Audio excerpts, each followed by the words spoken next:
ایک غریب شخص کی بیوی نے اپنے شوہر سے کہا آٹا ختم ہو گیا ہے۔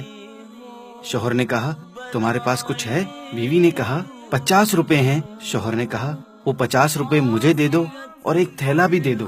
شوہر 50 روپے اور تھیلا لے کر بازار میں کھانا خریدنے پہنچا تو وہاں ایک سائل آ گیا اور کہنے لگا اے اللہ کے بندے مجھے صدقہ دو۔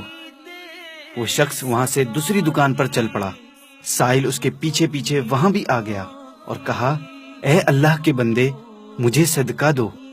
جب اس نے مجبور کیا اس شخص نے 50 روپے اسے دے دیے اور اپنی تھیلی کو لکڑی کے برادے اور مٹی سے بھر لیا۔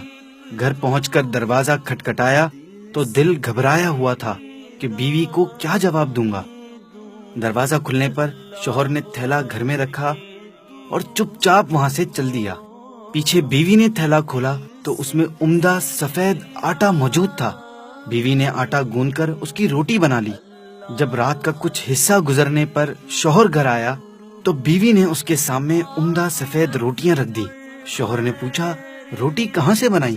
بیوی نے کہا اس آٹے سے جو آپ لائے تھے۔ یہ سن کر شوہر کھانا کھانے لگا مگر اس کی آنکھوں سے آنسو بہہ رہے تھے کہ اس کے رب کے کتنے احسان ہیں کہ ہم اس کی راہ میں کچھ خرچ کریں تو وہ ہمیں کتنی جلدی اور کتنا عمدہ اور کتنا زیادہ کر کے لوٹاتا ہے۔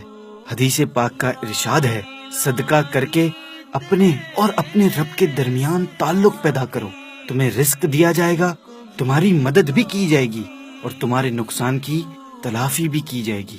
اللہ پاک ہمیں اس کی راہ میں صدقہ کرنے کی توفیق عطا فرمائے، آمین۔